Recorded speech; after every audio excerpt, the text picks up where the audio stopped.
Selamat malam, selamat berjumpa lagi dengan kisah pengantar tidur yang akan mengantarkan tidur Anda dengan kisah-kisah penuh dengan misteri. Kisah berikut kembali ditulis oleh ratu penulis horor yaitu Neneng Dewi Nurjanasari. Begini kisahnya. Siang itu, Vera sedang menjajakan jualan pepes ayam seperti biasa dengan sepeda berkeliling kampung. Sesekali senyumnya terkembang sambil menyapa ramah orang-orang yang ditemuinya di jalan. Tentu saja Vera juga sekalian menawarkan dagangannya, berharap di antara orang-orang itu ada yang mau membeli. Pagi Pak RT, pagi Bu RT. Vera menyapa ramah Pak RT dan istrinya yang sedang duduk santai di teras rumah. Pak RT langsung membalas ramah, "Pagi juga Mbak Vera." Sebaliknya, Bu RT memasang wajah yang sinis. Wajahnya juga jutek sambil menatap sinis ke arah Vera. Vera memilih tidak mengindahkan dan mencoba menawarkan pepes ayam jualannya. "Pepes ayamnya Pak, Bu, mumpung masih anget, baru aja keluar dari tungku," kata Vera dengan sopan dan ramah. Lalu dia turun dari sepeda dan meminggirkannya di depan rumah Pak RT. Awalnya Pak RT mau menjawab, tapi keburu didahului oleh istrinya. "Kamu jangan lagi menawarkan daganganmu ke suami saya ya. Saya tahu sebenarnya kamu itu cuma mau menggoda suami orang. Dasar nggak laku," ucap Bu RT sambil menatap dengan tatapan menusuk ke arah Vera. Vera sangat kaget mendengar ucapan Bu RT itu. Wajah Vera yang tadi ceria dan dihiasi senyuman kini berubah menjadi muram. Hatinya sangat sakit. Ini bukan pertama kalinya Vera dituduh mau menggoda suami orang, hanya karena statusnya yang masih belum menikah di usia 40 tahun. Kata-kata menyakitkan itu sudah terlalu sering Vera dengar, hingga dia pun jadi terbiasa. Dia sudah kebal, meski tak dipungkiri, hatinya tetap terasa sakit. Niatnya yang hanya ingin menyambung hidup untuknya dan Bu Marni ibunya, malah dituduh yang bukan-bukan. Padahal bukan maunya Vera juga menjadi perawan tua, juga bukan bagian dari cita-citanya. Malah dulu Vera ingin sekali menikah muda seperti ibunya. Tapi semua itu hanya jadi sebatas keinginannya belaka.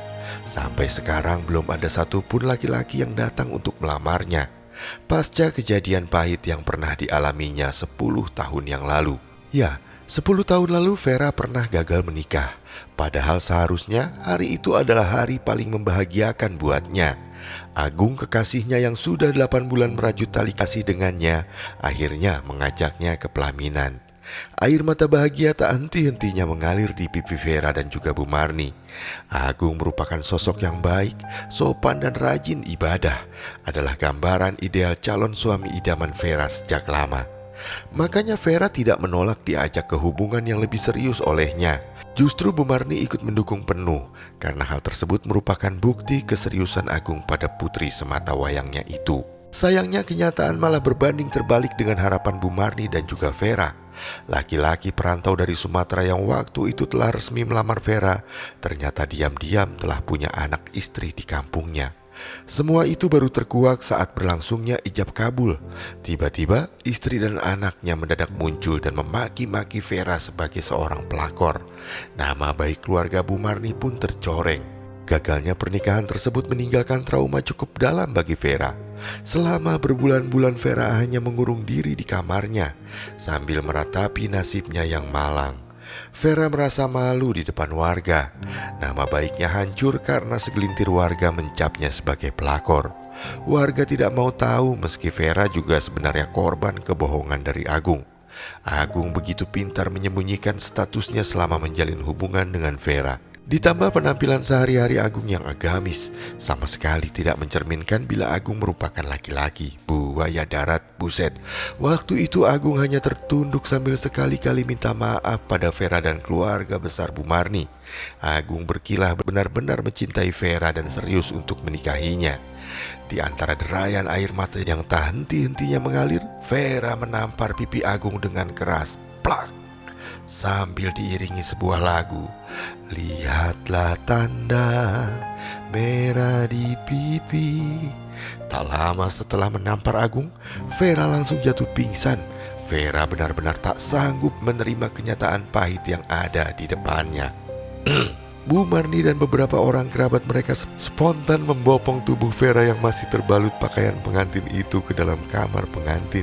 Terdengar tangis yang histeris diiringi derai air mata Bu Marni yang memanggil-manggil nama Vera dan memintanya untuk segera siuman. Tapi upayanya gagal.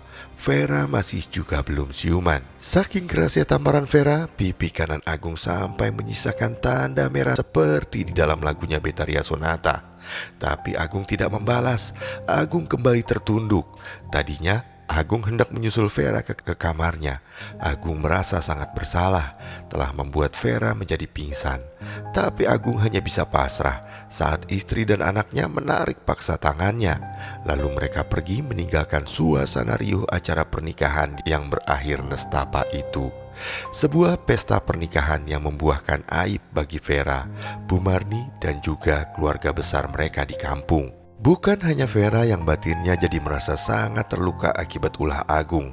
Hati Bu Marni sebagai seorang ibu juga ikut tersakiti. Bu Marni yang berstatus janda dan selama ini menjadi penjual pepes ayam untuk membiayai hidupnya dan Vera, langsung turun drastis kondisi kesehatannya.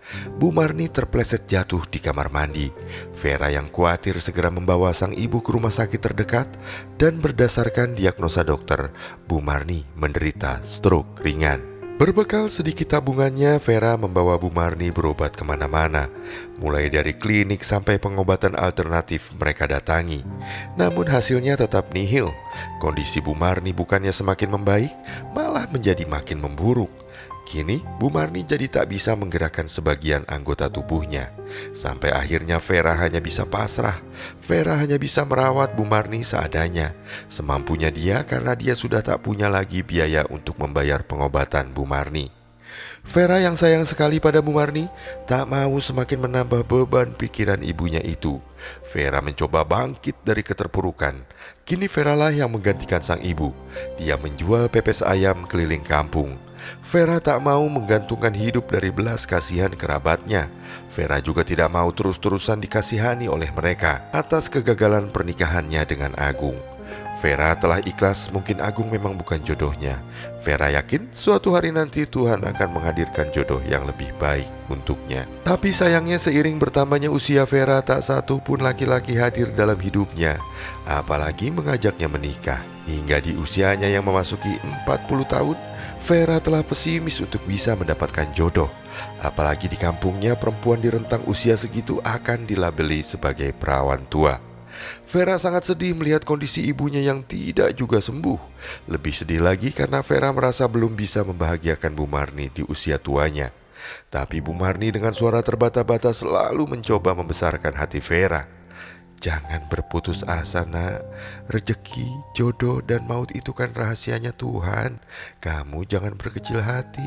Terus berdoa, meminta sama Tuhan, ucap Bu Marni sambil menyeka air mata Vera yang mengalir di pipinya. Vera tak bisa berkata apa-apa dan malah semakin dalam membenamkan kepalanya ke dalam pelukan sang ibu.